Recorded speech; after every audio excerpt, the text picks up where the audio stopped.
When a son loses himself in the world, the only voice that can still call him home is the one that first taught him his name. Before starting the story, please subscribe and like the video and listen through end for chill. My earliest memories are of my mother's hands. Not her voice, not her face. Those came later.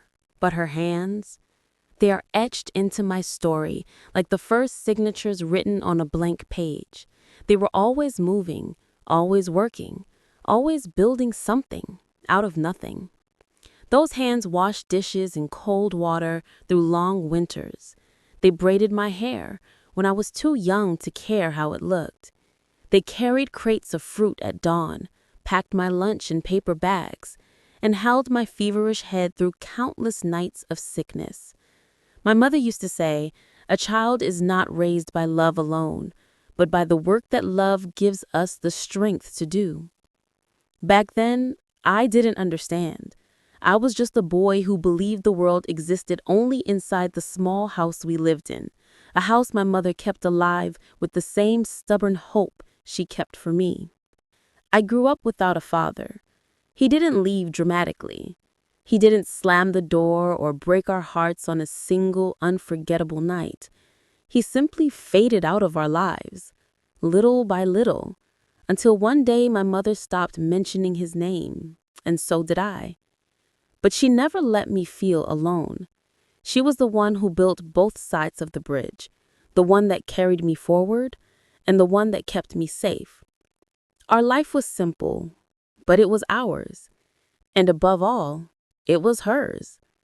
My mother worked 3 jobs, none of them glamorous, none of them easy, and none of them kind to her body. Yet she never complained. She never cursed the world for being unfair. She simply woke up before the sun, walked into the day like a soldier, and came back home with a tired smile she stitched together just for me. She didn't believe in showing pain, but I saw it anyway. The way her shoulders sometimes trembled when she thought I wasn't watching, the way she massaged her swollen fingers at night, the way she murmured prayers into the silence, asking God for the strength to make our tomorrow a little better than today. I wanted to help her. I wanted to make things easier. But I was just a child. So instead, I promised myself quietly, secretly, one day I will make her proud. One day she won't have to work anymore. One day it will be my turn. Those dreams kept me moving through school, through homework, through childish frustrations that felt huge at the time, but tiny now. But dreams are funny things.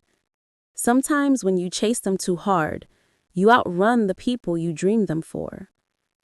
I left for university at 18. My mother cried, not because she wanted me to stay, but because she had waited my whole life for this moment. "You go and make a world for yourself," she told me as she squeezed my hands. "And don't worry about me. A mother's home waits forever." I hugged her hard, promising I would visit every month, call every week, and always remain her son first. But life, louder than any intention, swept me away. University was overwhelming, fast, intoxicating. New people, new opportunities, new dreams. My mother's world, slow, warm, and patient, felt like a distant memory I would get back to later. Later became a season, then a year, then more. My calls became shorter. My visits became fewer. My promises became excuses. My mother never complained. Not once. She answered every call with the same soft warmth, even when the calls grew rare enough that her voice carried quiet disappointment she tried to hide. "You must be busy," she would say gently. "I'm proud of you. Take care of yourself, son." She always asked about me. She never talked about herself. I didn't know then what grew in her silence. Loneliness, exhaustion, physical pain, emotional distance. A mother's wounds are invisible, and a son's blindness can be unforgiving. By 26, I had built the life I once dreamed of: a good job, a big office, a salary my mother would never have imagined, friends who celebrated me, a world that seemed to open its arms wherever I walked. I was proud, too proud. My mother lived in the same small house, still working, still pushing her body harder than it deserved. I sent money, told myself that was enough, and convinced myself she didn't need more. Phone calls became quick check-ins. Visits became annual events. Her birthday reminders popped up on my phone like tasks. But my mother, she stayed the same. Always loving, always waiting, always saying, "I'm okay. Don't worry about me." The truth was simple. I was building a future, but abandoning my past. One evening, after a long day at work, I received a call from our neighbor back home. "Your mother fainted today," Mrs. Holloway said. "She refused the ambulance. She didn't want you to worry." A strange fear knotted itself in my chest. I called immediately. When she answered, her voice was weaker than I remembered. "It was nothing, son," she said. "Just a little dizzy. I'm fine now." "No, Mom," I insisted. "You're not fine." She laughed softly. "Mothers don't get sick.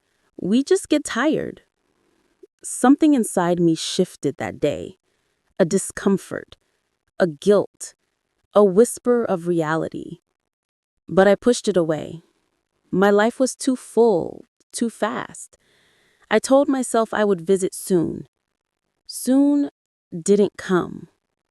My mother didn't complain, but her voice started changing. Slower, thinner, with pauses between breaths. I didn't notice soon enough. I didn't hear the truth behind her words. "I'm okay. I'm eating fine. I sleep enough. You don't need to come." A mother's lies are always for her child's comfort. A child's ignorance is often for his own. Work demanded more of me. Life crowded in. Months passed until the day everything shattered. I was in a meeting when my phone buzzed again and again. Annoyed, I silenced it. When the meeting ended, I checked my notifications. 7 missed calls, all from my mother's neighbor. My stomach tightened. I called back with shaking hands. Her voice trembled. "It's your mother. She collapsed again. This time she couldn't get back up. She's at the hospital. You need to come." The world spun. Noise faded. Everything inside me broke loose. I booked the earliest flight home.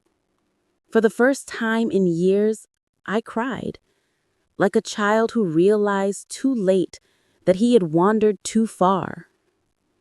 When I entered the room, my heart cracked open. My mother looked small, fragile, like someone had drained the strength from her bones. Her hands, the hands that raised me, looked thinner than I remembered. She opened her eyes and smiled gently, the same way she always did, even through pain. "You came," she whispered. I fell to my knees beside her bed. "I should have come sooner," I choked out. She reached for my face with trembling fingers. "Life takes our children," she said softly. "That's how it should be. Don't blame yourself." But I did. I blamed myself for every unanswered call, every postponed visit, every moment I chose the world over her. Her illness was not sudden. It was built through years of exhaustion, Years of pain she carried alone. Years I wasn't there. I stayed by her side for days. For the first time in years, I listened, not to the words she spoke, but to the ones she never said. She told me stories from the years I had missed, the silence of the house, the long nights, the fear of getting sick alone, the pride she felt whenever she heard about my achievements, the way she replayed my short voice notes just to feel close to me. She never once said I hurt her. She never once complained. She loved me the same. But I felt the truth. I had broken her heart slowly, quietly, carelessly. And she forgave me before I even asked. I took leave from work and stayed home. I cooked for her. I cleaned the house. I helped her walk. I held her arm the way she once held mine. I watched her eyes light up when I entered a room. One evening as she slept, I walked through the house and saw pieces of my childhood everywhere.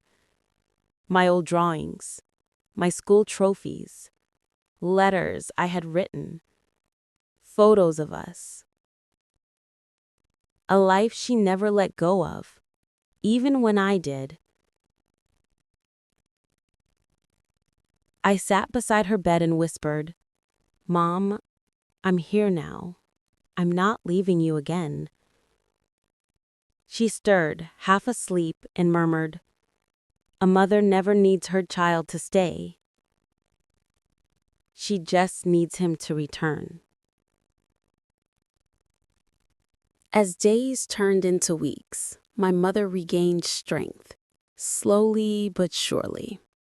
We talked for hours. We cooked together. We laughed the way we hadn't in years.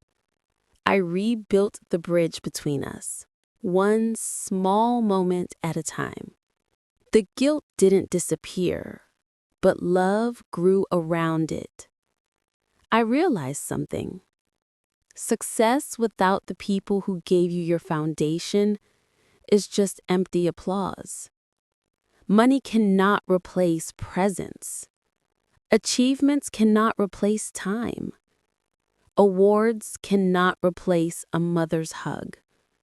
And I vowed never to forget again. One night, as we sat on the porch, she looked at me with the gentlest eyes. "You've grown into a good man," she said. "Because of you," I answered. She shook her head. "Children are not built by parents alone. They are built by their choices." I looked at her hands, the hands that built my life, and said, "Then I choose you. From now on, I choose you." She smiled, a quiet, satisfied smile. That's all a mother ever wants. I moved her into my home. I changed my work schedule. I visited her every day when she chose to stay in her old house. I called her every morning, every night. I didn't wait for when I have time. I made time. Because love is not measured in grand gestures. It is measured in presence, in showing up, in choosing the people who once chose you long before the world knew your name. My mother lived to see me become a husband, a father, a man who understood the weight of her sacrifices. When she finally left this world years later, she left peacefully, knowing her son had come back home. And I carry her hands with me now. Every time I help my children, every time I work for my family, every time I pray for strength, her love lives in everything I do. Because no matter how far a son travels, he is always shaped by the woman who first taught him how to walk. If that story gave you chills, drop a like, subscribe, and comment so I know you made it to the end. I've got another one. See you then.